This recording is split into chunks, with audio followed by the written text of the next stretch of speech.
TV.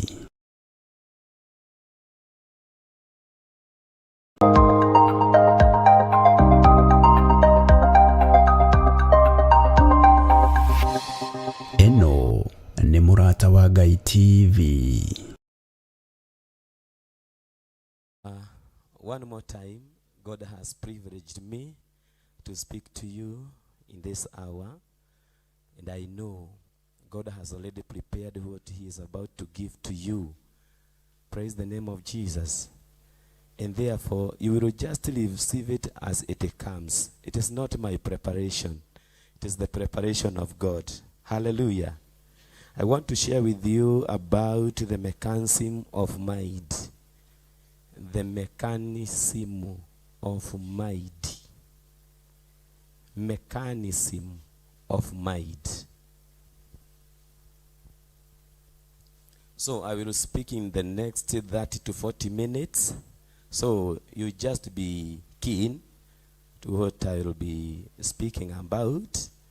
And I know out of it you will learn something. Because we are here to learn. Hallelujah. So if you are going together with us, those subjects that we are sharing, especially today, they are intertwining. Zinaingiana, si ndio? Unakuta vile hii imeenda ndivyo hii nayo ime stress ama imetia nguvu. Hivyo ndivyo zinaenda, na hata hii yenye naenda kuwaletea haijaashana na hizo vile vile zinaenda sikiingiana hivyo. Ni kwa sababu zote tumesiweka katika theme, na theme yetu ni living with a purpose. And so far, at least you have continued to understand what is living with a purpose. Praise the name of Jesus. So, I'm going to talk about the mechanism of mind. And I know it will still add something to what you have been already taught. When we think of the hardships of life, when we think of the difficulties of life, how we handle them, we can liken them to the growth of a child. When a child is growing, he tries many times to stand, and he also falls many times. But by the end of the day, this child stands, and not only stands, he is also able to learn. Praise the name of Jesus.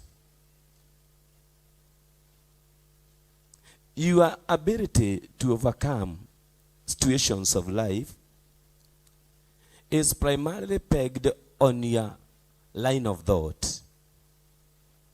The kind of mindset you have determines your ability to overcome challenges.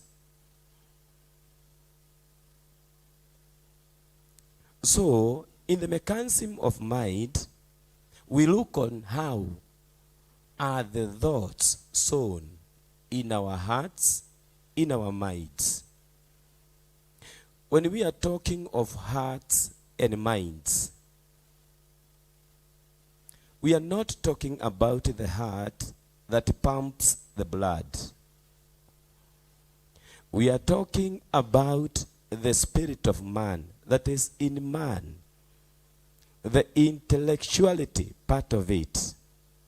So when we talk of mind and we talk of heart, we are referring to the same thing. We are referring to that thing that is inside you that dictates to you how you are supposed to take steps or to respond to situations. So we can say that if we have a mindset of transformation, we can be able to overcome limitations. in our life. So, like I was telling you since the time we came here, we have been studying by this saying, change your mindset.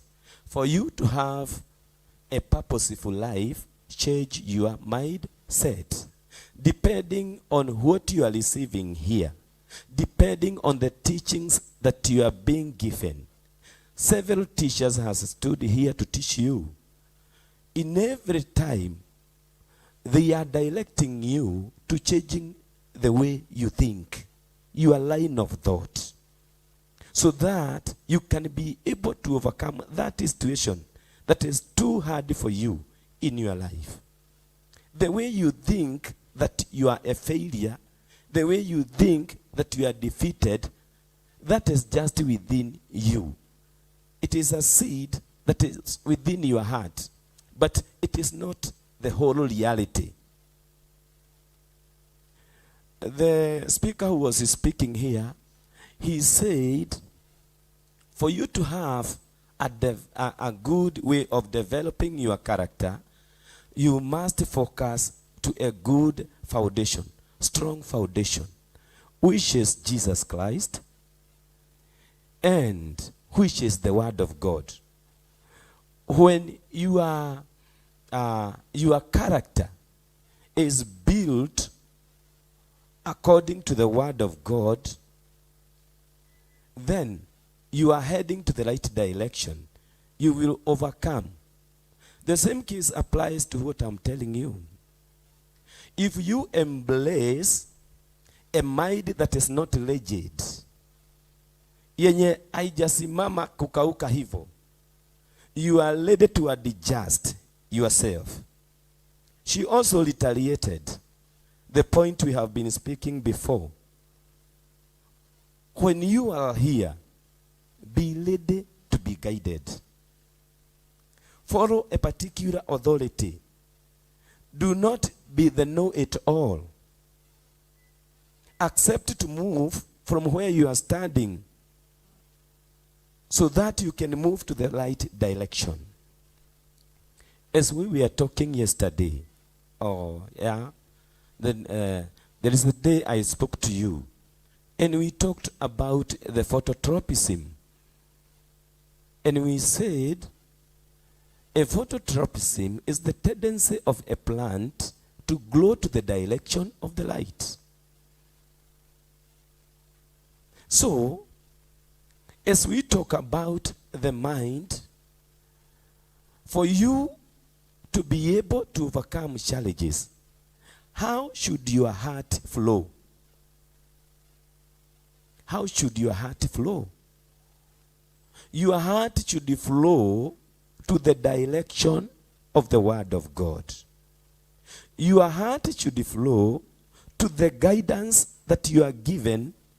In this case, it can be a servant of God, it can be your parent, it can be your role model, and all of that. When you allow your heart to flow to that direction, it means that you have denied yourself. You have shifted from your own thought. You have shifted from how you view things, and now you are ready to accommodate a new thing. So, in Christianity, we say a change of a Christian from being a sinner to being righteous. We say, if any man be in Christ, if any man be in Christ, 2 Corinthians chapter 5, verse 17. If any man be in Christ, he is now a new creation. Behold, the old is now gone, and the newness has come. So, a positive transformation of mindset is when you shift from yourself, you deny your self-thought, your desires of your flesh, and then you move to be directed, to be guided by the Word of God. For you to have a true salvation, you must move out from what you hear about salvation, and then you concentrate on what the word says about salvation. The word of God says that salvation is free and by gift through grace, meaning hakuna kitu wewe unafanya. So for you to have a true salvation, you must have a change of your mind. How you have been told years and years, and then you read the word yourself, you understand the word yourself, and move on that direction.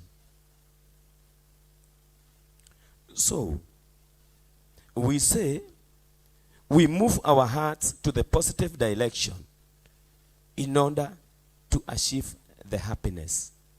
For you to have a very purposeful life, you must allow your heart to move to the direction of the word of God for you to realize the joy of the Lord. It is the word of God that says, rejoice. And again, I will say, rejoice. The book of Philippians chapter 4, verse 4. What does it mean? There comes some times when the situation is not allowing you to laugh, to be happy. And there comes a time when the situation is allowing you to be happy. But the word of God is directing you. It is guiding you. In both sides, in both situations, in every situations, you just be happy. Meaning, you cannot control that situation, but there is a superior power that is able to control that situation for you. Why bother yourself? Why struggle yourself? So it is taking us to a point of surrender. You surrender your own thought in order for you to embrace the thought of God. You throw away your thought. You throw away your heart to embrace the heart of God.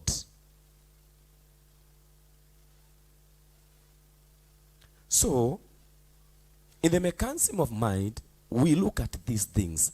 How do thoughts accumulate in our heart? How do these thoughts affect our life? We say that the thoughts are planted in our hearts like a very tiny seed.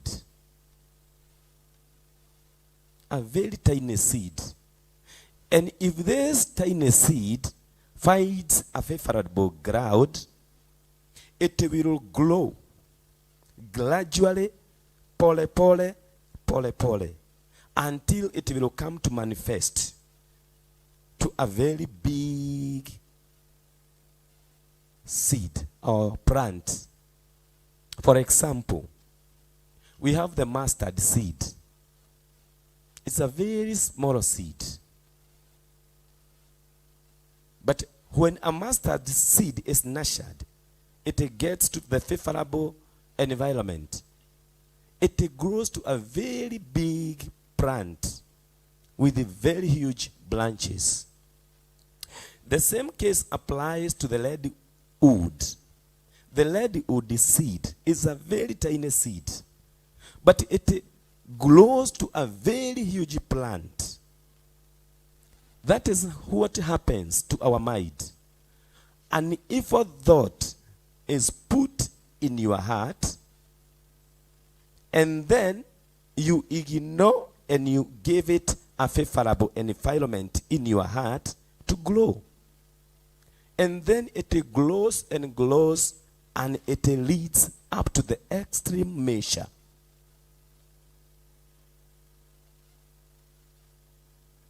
So, everybody reacts according to the thoughts that comes out of their heart.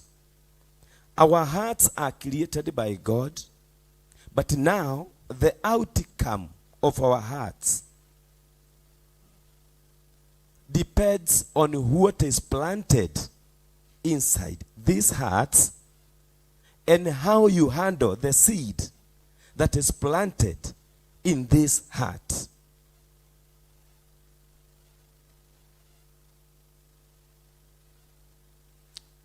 So, if everyone who is in the world, or just amongst us, can respond to every thought that gets to him or her heart, then we can say the world cannot be a better place to live. The world can be a very miserable place to live. Why? The Bible says in the book of Genesis, chapter 6 and verses 5, that the thought of man in his heart is evil continually. And that is the true image of your heart according to the rating of God. Vile Mungu akikutazama, akinitazama, anatuona. Anatuona sisi roho zetu ni zenye dhambi kupidukia. Ndani yetu na nyama zetu hakuna kitu kizuri kinaweza toka pale. Na ndio maana sasa akamleta Yesu Kristo ambaye amehitimu, akaonekana bora na aliye na utakatifu, na akapeana direction, whoever shall believe on him, atakayemwamini mwana wa Mungu anapokeswa utakatifu. Hiyo ni condition ya Mungu. Hakuna kung'ang'ania. You only have to believe. In one day, according to researchers, in a heart of man, there accumulates 6,000 thoughts each day. You can see how evil man is. Even as we are seated here, some of you are here, others are very far. Some are thinking about what I'm saying, and others are thinking different other things. Some of you are sizing me and listening to me. Others are embracing what I'm saying. We are like that as human beings. So the beginning of change is for you to understand your possession of your heart, the image of your heart. That is the beginning of change. So in salvation we say, the beginning of your change is when you first of all accept the verdict of God. You accept that God says you are evil continually. You accept that in you, you are 100% evil. You are 100% sinner.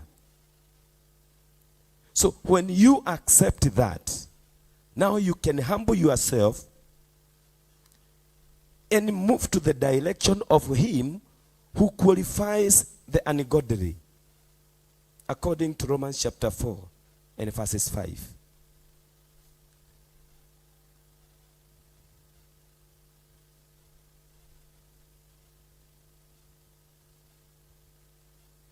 So there is the way God sees us, and there is the way we see ourselves.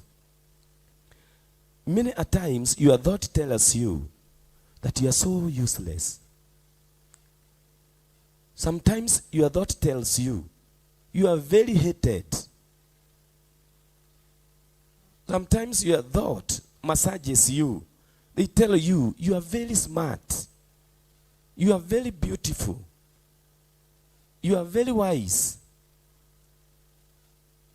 No one can defeat you in anything. Those are the thoughts that enter our heart even without our realization, and we grow these thoughts without we ourselves realizing we are fertilizing them to grow big, the end result is what we call pride. After allowing evil thoughts to infiltrate in your heart, then they develop to a pride. Many a times, when you look to groupings, when people group together, when 1, 2, or 3 people are together, you will find people try to outdo one another. Everybody think he is the best. Everyone think I am the smart one. And when we get to this situation, the world becomes a very evil place to live. Everyone has developed a pride. No one is ready to listen. No one is ready to be led. No one is ready to be guided. When you live such kind of life, you are only heading to destruction. Because according to you, that is light. And you are so rigid, you cannot be moved. You have allowed an evil thought to grow in your heart. Fikira bovu imekudanganya ya kwamba you are something when you are not. If you can look at the description of the Bible about us, you can just shrink and humble yourself too much.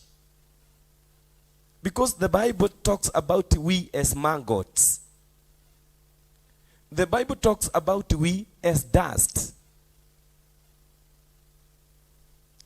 It talks about we being made of a very useless material, dust.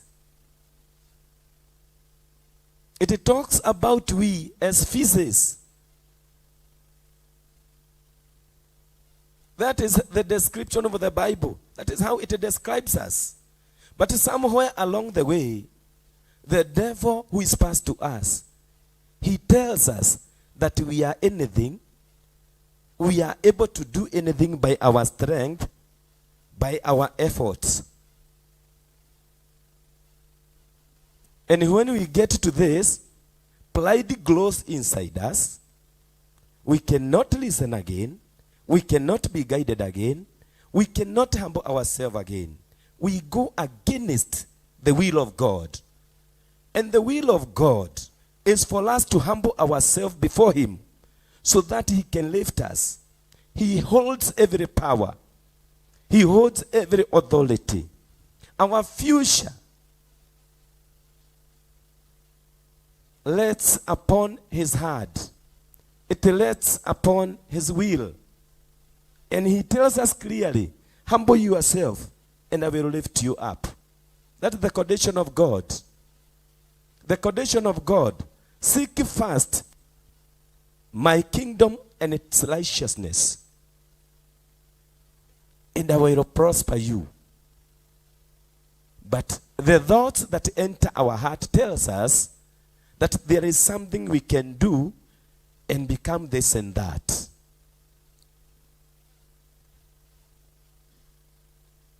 These thoughts are lying thoughts. And these thoughts are from the deceiver, who is the devil. They are not your thoughts. But many a time we embrace these thoughts and think they are our thoughts. And you can even brag and say, kwetu tunakuaga hivi. Kwetu hatuguzikangi. Mimi huwezi niguza nikuashe. You have already embraced that thought of thinking you are something, of thinking you are smart, of thinking you are great. Bwana Yesu asifiwe. Hata kuna semi za Kikuyu. Nafikiri pia Wakikuyu walikuwa welefu kiasi. Inasemaga ati jabe koraga egeirioko. Mwathani agocwo. Nafikiri hizo saying zilikuwa za kufanya watu wakae wakiwa humbled. Ati hata kama unafikiri you know something, you are better, you are capable, you remain humbled.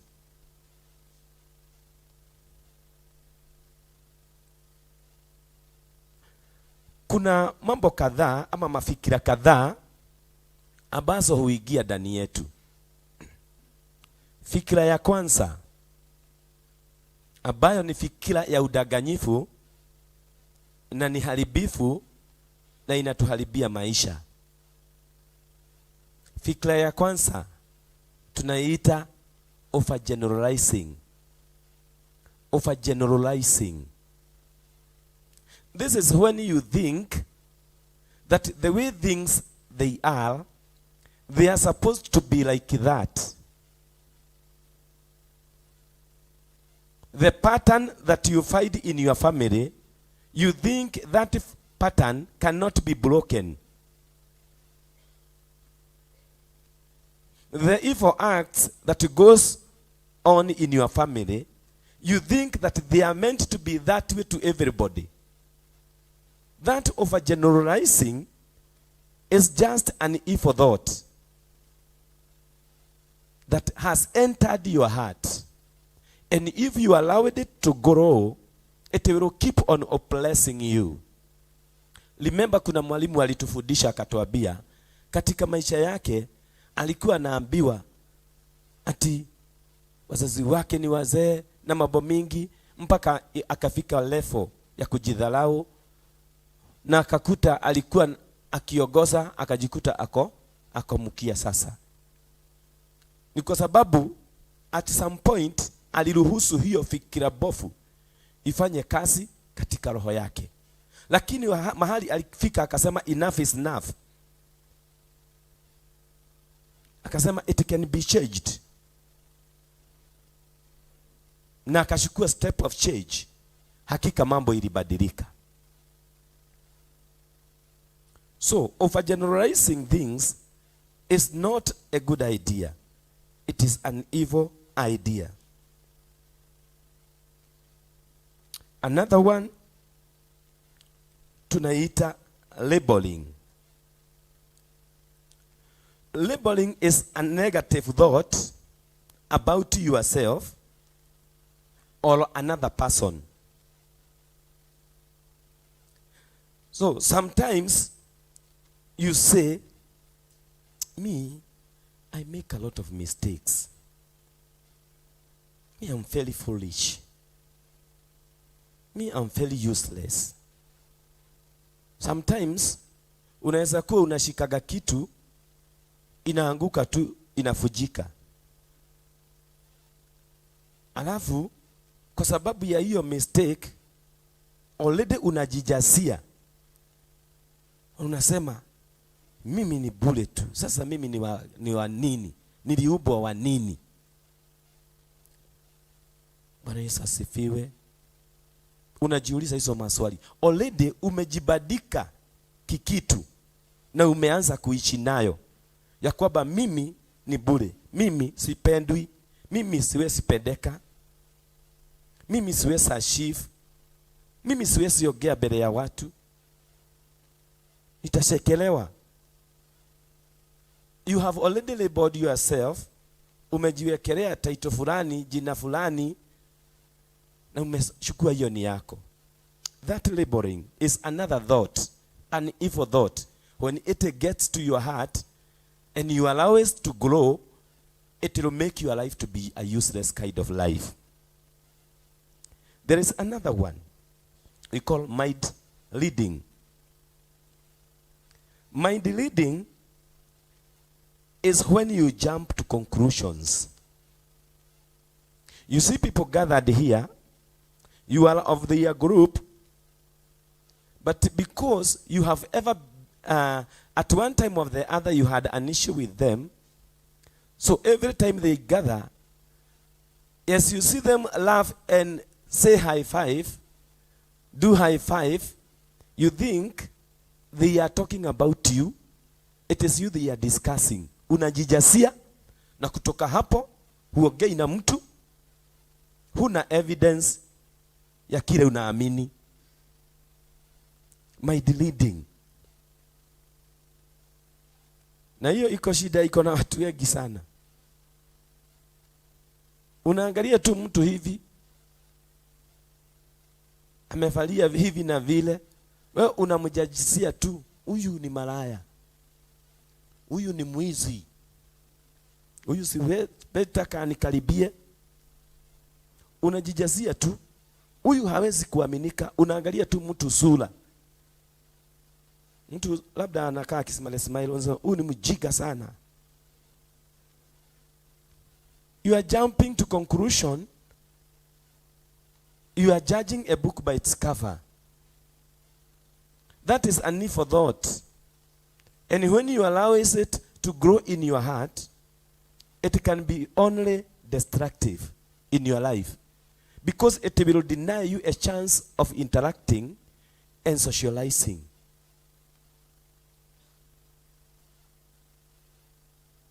Jumping into conclusion. Sometimes you think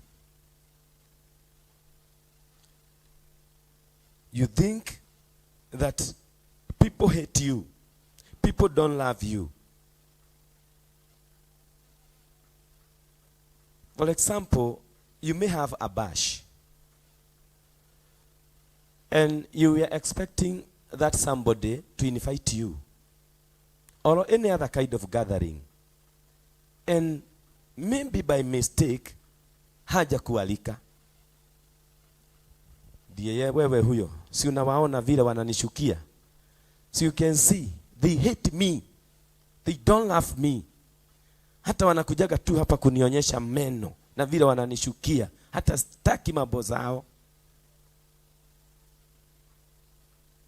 Only to you are afraid to ask you, what is going on? Why don't you speak to me nowadays? Atienda na huko, wewe si rafiki yangu. Unajijazia mambo mingi. By the time you come to know the truth, unasikia very sorry, sababu ulikibiria mambo ambayo hauna evidence yake. Na labda huyu mtu ni binadamu wa kawaida, amekuwa tu na mambo mingi, akaona ni kama kwamba alikualika, na wewe sasa unamwendea na panga ati hakukualika.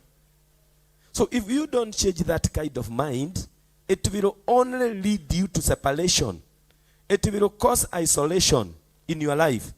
Utakuta watu wengi wanakuepa sababu unajijaziaga mambo, saa yote uko na furugu na watu. Ati nilisikia ulikuwa unasema nini? Bwana Yesu asifiwe. Simply because somebody told you, I don't think so and so loves you. Hiyo tu unaenda na panga kuataki mtu, maneno makali, kutukanana, ushamshukia, unajijasia mambo. That is an evil thought. And if you allow such kind of thought in your heart, it will only ruin your life. You cannot live a life with a purpose. Another evil thought that infiltrates our heart, tunaita fortune telling. Fortune telling is predicting that something evil will happen, something bad will happen to you. You are predicting. You say, I have been studying hard. I have done that exam. I have done a lot of revising, but hiyo naanguka tu. Hiyo naanguka tu. You have already prophesied doom to yourself. I know I'm beautiful, but according to our family, I know mimi nitazalia tu kwetu. Zile maneno tulikuwa tunaambiwa hapa na mwalimu. Unajijasia tu vitu. Kuna example ingine tulipewa na mwimbaji wetu hapa mtumishi Karaja, ati kuna rafiki yake alikuwa anasema, mimi kwa maisha yangu mimi najua hata nikijaribu sana, labda nikiwa mzee ninunue tu kabaiki kamzee ama kagari kamzee kamaruti. Ati hiyo ndio achievement yake kubwa. Already ameprophesy kuhusu life yake, na inaenda inakuwa hivyo. Ati mpaka saa hii pale walikuwa wameanzia, ako tu hapo hana anything. Fortune telling is an evil thought, and when you allow that thought to stick or to have a favorable ground in your heart, then you will live a failure. You cannot succeed. You must embrace that mindset of that baby we talked as I begin to talk. That for you to overcome difficulties, you must embrace the mindset of overcoming. You throw away the mindset of limit and hardship and incapability, and you embrace now the mindset of an overcomer. You try many times like a little child. He tries to study with the things, anaanguka. Anajaribu hivi, anaanguka. Ukipita hapo unasikiaga tu ako katoto kamejishikilia kwako. Kanang'ang'ana kabisa kusimama na kutembea. Labda na wewe ulikuwa na haraka. Kana slide kanaanguka. Na kesho katarudia hivyo hivyo tu. Na mwisho unakuta kamesimama na kanatembea. The mindset of an overcomer is that there is possibility. There is a way where there seems to be. Hallelujah. There is a way where there seems to be no way. It is doable. It is possible. With God, all things are possible. That is the mindset of an overcomer. So, we should develop our heart through the word of God, through the promises of God, through accepting the guidance, to be led, to be told, humbling yourself, and then your heart will develop and be very strong in that when the external challenges, the external forces, the evil thoughts, when they come your way, they cannot penetrate your heart. They can only bounce back. Wewe hutakuwa mtu wa mshangao, ati unashangazwa na mambo vile inafanyika. Hata kama mtu amekutukana, hata kama mtu amekunyima kitu yake, hata kama mtu amekunyang'anya. You will understand one thing. Man is evil continually in the thoughts of his heart. I'm not expecting anything good or better from man. My expectation is from high above. It is only God who is able to make me better. It is only God who is able to guide my life correctly. It is only God who is able to transform my life. He is the only one who can bring positive changes in my life. Once you embrace that mindset, you will have that heart yenye haiwezi fujwa na vitu dogo dogo. And from then we can say you have a strong heart. You are an overcomer. And God has prepared us to be overcomers through his Son, Jesus Christ. That when we believe in Jesus, we will overcome all sin. We will overcome the sin and the fruits of sin. Not by our strength, but that by that high strength which is in the word of God. I can do all things through Christ Jesus who strengthens me. That should be your mindset. Hata kama ukiangalia hakuna njia, unasema it is doable. Hata kama unaona umepita mtihani na hakuna school fees, endelea kusema nitasoma na nitasoma na nitasoma. Praise the name of Jesus. Mi wakati nilimaliza shule, pesa ilikosekana ya kunisomesha sana. Makosi na nini na nini. Lakini nikaa nikisema, one day, hata kama nitakuwa na nywele ya white, nitarudi shule na nisome. Bwana Yesu asifiwe. And believe you me, it's just the other day niligraduate diploma ya theology and many other things. Bwana Yesu asifiwe. Na bado nasoma. Praise the name of Jesus. And I'm very energetic and focused to that mindset. Wewe ni muyang saa hii, na labda umeanza kuona tu afadhali singesaliwa. Unakaa na maisha ya kushindwa. Bwana Yesu asifiwe. I'm here to tell you to change your mindset. Hallelujah. As you accept to change your mindset, things will be better and better for you. As you allow your heart to move to the direction of the word of God, you will live a strong person and live a life of purpose. Bwana Yesu asifiwe. There is too much things I have prepared for you, but because of the time, I may not be able to do all that. Bwana Yesu asifiwe. Lakini at least umeshika hata kama ni kakituka moja kenye katasaidia maisha yako. Kidogo tu nitakupea ka story kidogo ya kufunga ya dakika 2-3. Katika kijiji moja kulikuwa na watu wawili. Kulikuwa na daktari, kulikuwa na boatman. Boatman kazi yake ilikuwa ya kuvele watu kutoka upande ule kutoka ng'ambo ile mpaka ng'ambo hii ingine ya mto katika hicho kijiji. Sasa huyu daktari alikuwa amelelewa katika hichi kijiji. Akasomea hapo, akafikia mpaka kwenda kusoma masomo ya high level ya udaktari. Na alipoenda akahitimu na akakuwa na pesa. Wakati anarudi alikuta yule mzee bado ameseekea hapo na akona kale kaboti kake nako kana seekea hapo. Haleluya.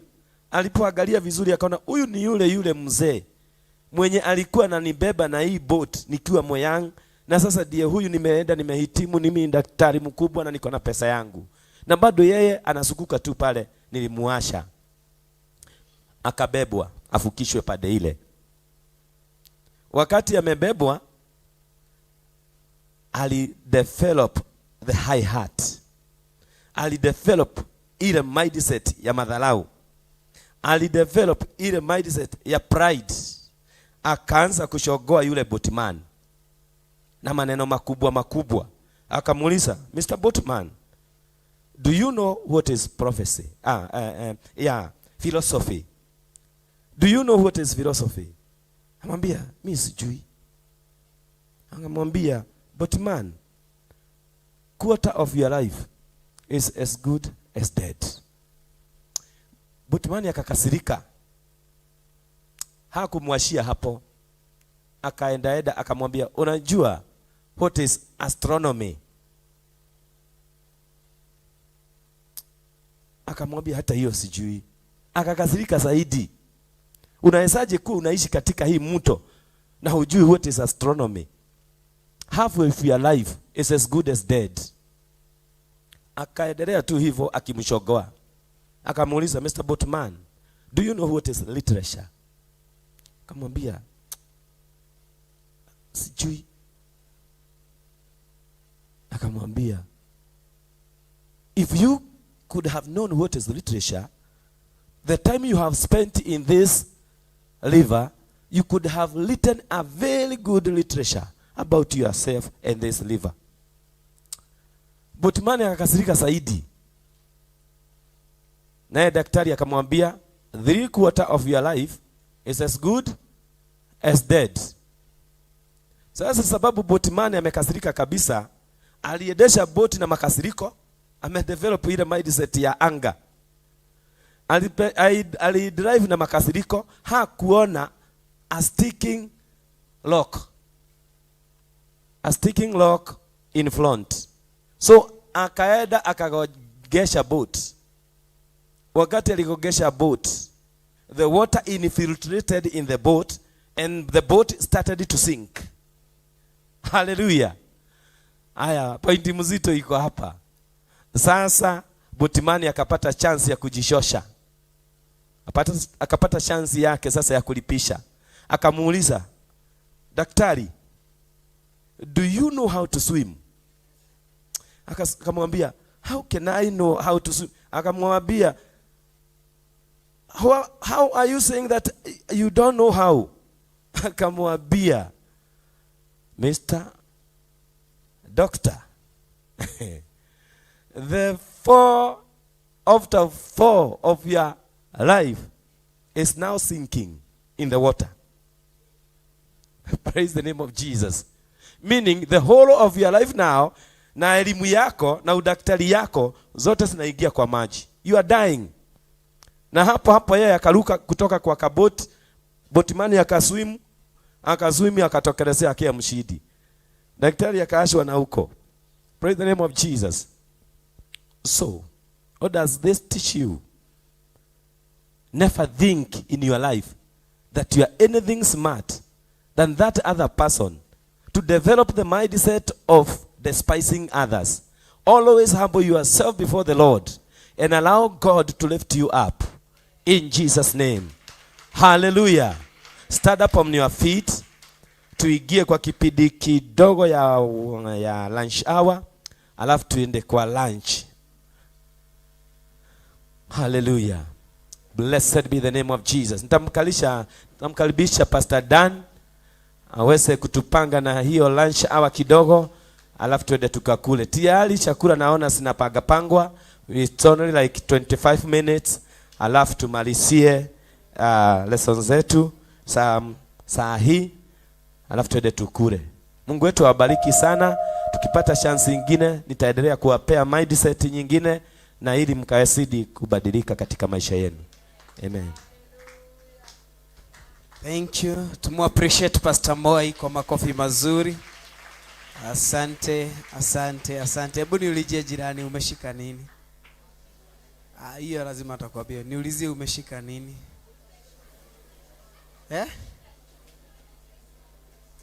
Amekwambia ameshika nini? The boatman.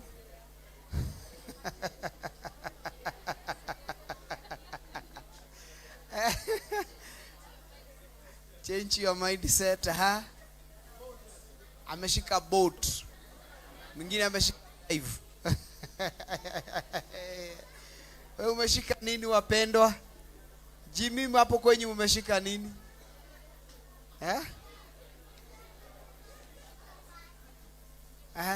Umeshika nini? Doctor? Doctor amefanya nini? Amesink. Hajajua. Pastor Mau utatuambia story baadaye. Part 2. Pastor Moi part 2. In a load. Thank you. Haya. Inua tu mkono wako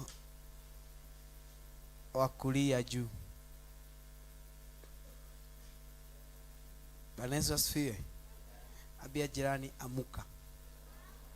Nimesema uinue mkono wa kulia. Mpaka teacher imagine amelala. Mimi nimesema mkono wa kulia. Fanya kile unaambiwa, si kile ninafanya. Nimesema mkono wa, na mimi nimeinua, na wengine wameinua yangu. Wale walilala ndio wameamka. Thank you. Hainui huo mkono mwingine juu tena. Haya, nataka huo mkono upande tu juu kidogo. Huo mkono unyoroke tu kidogo. Nyorosha tu kidogo, itoshane na kichwa.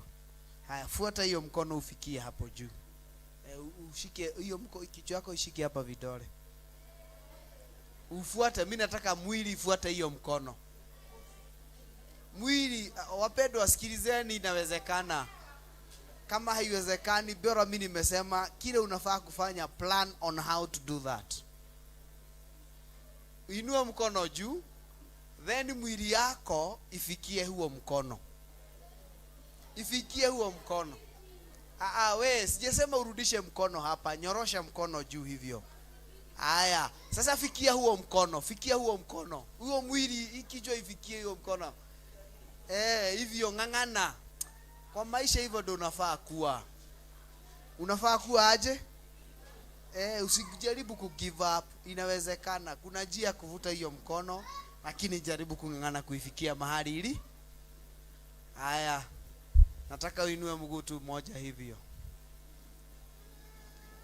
Kaa tu hivyo. Kaa tu hivyo. Na kuona ufanye kitu. Haya, tulia tu hivyo tu. Brayo. Ni ya nini miguu ya harusi mnashikilia? Leo hatusemi I do. Na tusemagi na miguu, achana na miguu. Mimi nimesema mtu ainue yake. Hivyo tu, kae tu hivyo tu. Hivyo tu. Hivyo tu.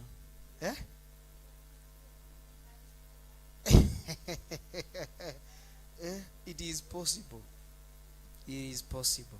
Haya, unaona hiyo mguu ikiwa tu hapo mbele. Nataka uisimi tu kidogo kando tu. Kidogo tu, pole pole, usikue na mbio. Pole pole tu, iende tu pole pole. Na ubaki ukiwa umesimama wima. Unaona yangu imekaaje? Iko kando. Na ubaki Pastor Moi. Yangu iko kando. Na ikiwa mimi ni pastor na ninafanya, why not you? Hiyo mguu nataka irudi tu hapa nyuma kidogo. Tunataka tuone wenye wananga balance ya mwili. Ticha usijishikilia. Aya, irudi nyuma hiyo mguu. Devi yangu imerudi nyuma. Ninaweza jumini pastor. Hiyo mguu nataka iende side ile nyingine. Hiyo mguu nataka iende side ile nyingine. Angalia yangu kwenye iko. Aya. Thank you. Thank you. Tuketi chini kidogo. Na ninajua tutabarikiwa na Mungu wetu na atatutenda mambo mazuri. Maana yeye ni mwema na yeye ni mwaminifu. Wewe mwenye unapiga simu, hiyo laini yako simameni kidogo. Hiyo kiti yako simameni kidogo. Hiyo wewe hiyo kiti yako. Sijasema usogeze kiti. Mimi nimesema tu hiyo laini hao watu watatu wasimame. Maana ungemwambia una misbehave bwana. Simama. Simameni kidogo. Twendeni hivi kidogo kado. Hivyo tu kidogo. Tulisema be your brothers. Thank you. Barikiwa sana. Oya. Simameni straight. Hivyo kuna watu wengine nataka. Na najua watabarikiwa na Mungu na atawatenda mazuri. Nisema Kirara nyinyi wote mnasema. Si mnalijua wenye tuliwafanyia hivi. Simameni. Hamtasimama nikuje? Simama. Siwe mwenye hiyo kiti ya nyuma. Hiyo kiti yenye iko nyuma ya mtalia. Siwaambie wasimame. Shiko. Hiyo kiti yenyu ndio ninasema msimame. Simameni tu kidogo, najua mtabarikiwa kiharaka, alafu mnasoga kwa laini ya katikati. Ukisimama mnasoga kwa laini ya katikati, najua mtabarikiwa na Mungu wetu na mambo mazuri. Haya, mwenye ako na jacket ya red, bwana asifiwe. Si usimame.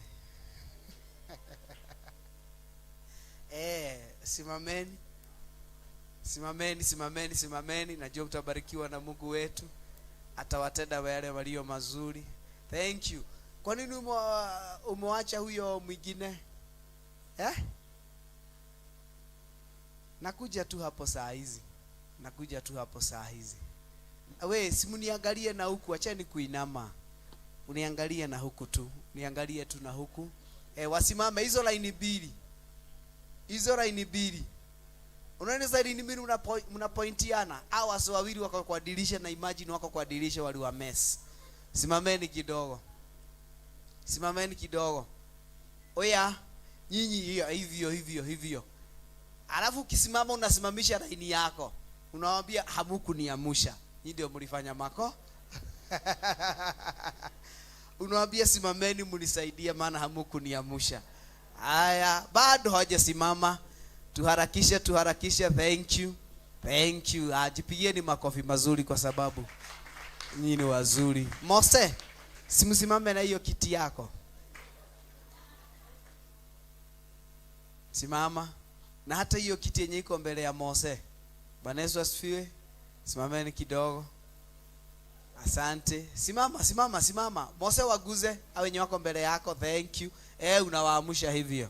Unawaamsha hivyo na najua utabarikiwa na Mungu wetu na atazidi kuwatenda mambo mazuri maana yeye ni mwema. Unaona wale maboys watatu? Wamevaa sweta ya red, wawili kado na mmoja wa brown. Bwana asifiwe. Simameni kidogo. Alafu mwingie kwa hii line ya katikati. Hivyo mnasonga tu hivyo. Asante. Ingieni kwa line ya katikati hapa tafadhali. Tuharakishe kidogo. Haya. Nataka mfanye on your marks. Wenye wamesimama on your marks. On your marks inakuwaga aje? Hivyo on your marks. Simkuwe tayari. On your marks. On your marks. Get ready. Mnakibia na huku kwenye niko. Mbio. Kujeni mbio. On your marks, get ready. Go. Kujeni mbio. Bio. Thank you. Kumbe hawa ni wazuri hivyo. Thank you for misbehaving na kulala kwa darasa. Praise up.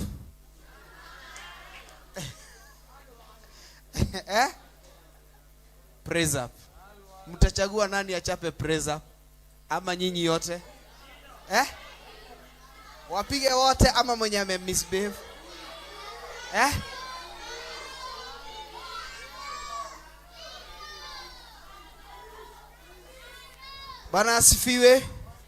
Bwana asifiwe. Mse wa keyboard. Bwana asifiwe. Kuja. Ulitumia simu tukiwa kwa kanisa. Na hata kwa sababu ya kutoka kwa position yako. Alafu kuja brother. Umevaa kofia uko inama hivi unajifanya ninakuona tu. Kuja. Alafu kwa sababu wewe ulimpea ruhusa aende nyuma na hukumwambia arudi. Hata wewe kuja hapa. Na tulikuwa tumesema akae wapi? Be your brothers. Hata mtu wa gitaa ako wapi? Ameenda nyuma kufanya nini? Be your brothers. Alafu kuna ride nyingine iko hapa. Wasenyo mse wa katikati amevaa maroon. Hata wasimamishe. Wacha kuhama kiti. Wasimamishe. Waambie wasimame. Maana hawakukuita. Walete na hapa mbele. Maana mungekuwa mtu angemaliza praise up zake 3 anaenda. Mtu angekuwa amemaliza praise up zake 3, wanadada mguu ingekuwa moja juu. Wanadada wenye wako nyuma yangu mguu ingekuwa moja juu na simama na vidole. Wanaume mngekuwa praise up chini. Nimesema wanadada mguu juu. Wanaume praise up. Sawa, huyo tunamkubali. Haya, twendeni. Praise up 3 unaenda. Ukipiga 3 unaenda. Ukipiga praise up zako 3 unaenda. Na ujue itabadilika ikuwe na mkono moja usipoharakisha. Mchapieni makofi. Thank you. Twende hivyo. Form ni hiyo. Form ni hiyo mtu wa keyboard na drum set. Guitar form ni hiyo. Tunamaliza hiyo busy na haraka. Hivyo tukimaliza haraka. Thank you. Hapa pigeni makofi mazuri. Chekini ya wanaume. Wanadada dakika zinayooma na miguu bado haijainuka. Thank you. Kumbe hapa tuko na wasanii. Cheki. Hata nikushikia alafu nakupatia tu unamaliza. Thank you. Wapigeni makofi mazuri. Thank you.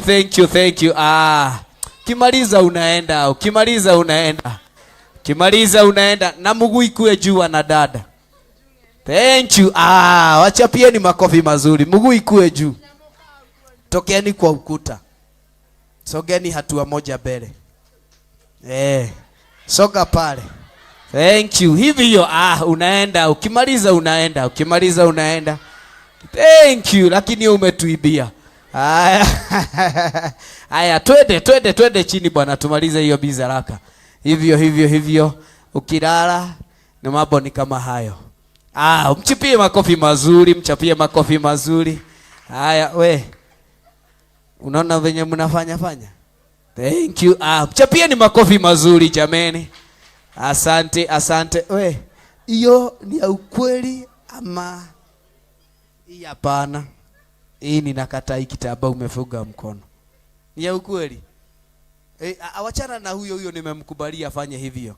Wewe piga press up. Ungekuwa umemaliza zako uende. Haya. Nani mwingine? Wewe mtu akikaa kwa ukuta, wewe utabaki tu hapo. Thank you. Haya, thank you. Asante. Mimi nachagua mwenye amemaliza yake. Kama haujamaliza ujue unabaki. Kama hujamaliza ujue unabaki. Kama hujamaliza ujue unabaki. Kama hujamaliza ujue unabaki. Naangalia mwenye anaigiza mguu chini. Haya. Wacha pia ni makofi mazuri wanapoenda kuketi. Thank you. Asante. Kulala kwa darasa hapa? Kulala kwa darasa? Bwana Yesu asifiwe. Kulala kwa darasa? Bwana Yesu asifiwe. Jina la Bwana litukuzwe. Tony na Brayo simameni kidogo. Tony na Brayo simameni kidogo. Hebu kanyaga hatua moja hivyo. Kujeni hapa kwa sababu mna misbehavior, hata viti venye umekaa si kwa darasa. Very disorganized. Chini. 10. Haya.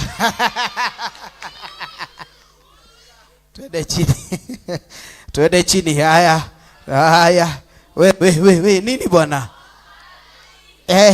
Hii Abrayo anaibia. Haya, twende. Wewe uko wapi? Twende bwana. We chini tutakuhesabia.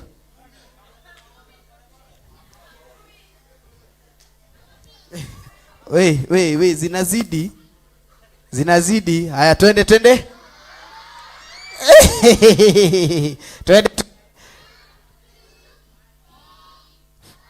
Thank you. Haya, thank you. Haya, Tony na Brayo simameni. Tuko tumewaita kwa sababu gani? Simameni, kujeni tena hapa. Kujeni tena hapa. Hauwezi rudia makosa yale yamekuleta hapa. Sasa nataka msquat. Hivyo. Usquat.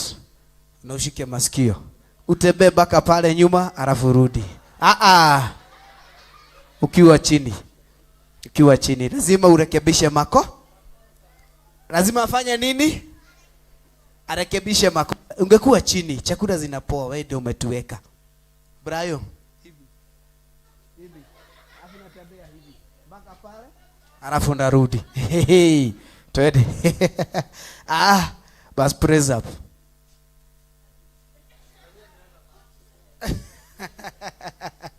Aya, mtengeneze hizo viti kwa kiharaka. Thank you.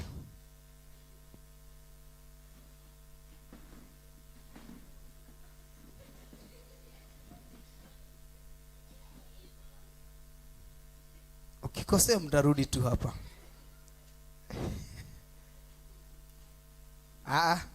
Venye tu ulikuwa umeweka iko tu sawa. Asante. Wenye waliona makosa na wasema kujeni hapa. Wenye waliona makosa na kujeni hapa. Devi, ongoza kiti yako. Waliona makosa na kurekebisha. 5. Devi 5 hapa. Na timu yako wakuje na mguu moja. Rusi kutoka hapo ukuje na mguu moja. Kutoka hapo Rusi mkuje na mguu moja mpaka hapa.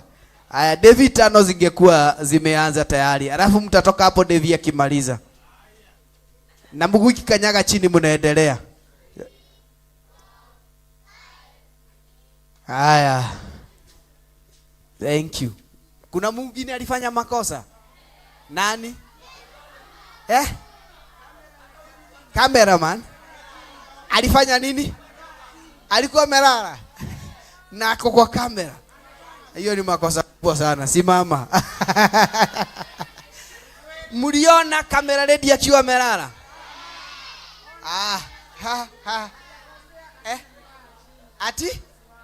Ati mliona?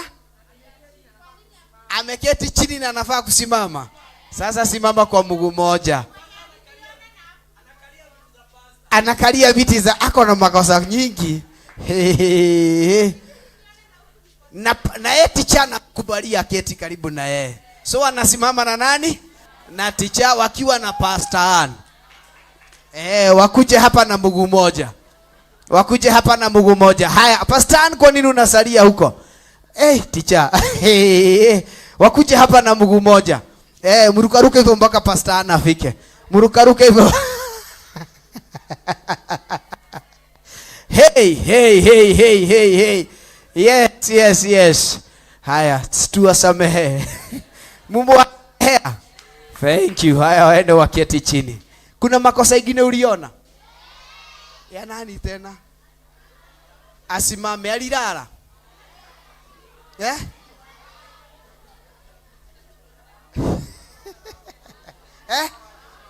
Hiyo laini walifanya nini? Walilala. Wasimame ya Pastor Monica. Surely hiyo laini ya Pastor Monica mulilala. Esther, mungekuwa juu na laini yako. Oya, simama. Nani amehama kwa hiyo kiti? Nani amehama akuje muende? Unakuja peke yako, ukuje na wao wote. Hata waliwaona wasimame. Yes, walete. Oya. Haya, nyinyi mliwaona na mkusema tukisimameni muwafuate. Kujeni hapa na mguu moja mbio, mguu moja kina dada. Praise up vijana, ungekuwa umemaliza. Haya, unakuja na mguu moja hapa haraka. Teke hivyo. Mguu moja ikue juu. Hivyo. Alafu mrukaruke mpaka wakati wa kina ndugu watamaliza. Yes.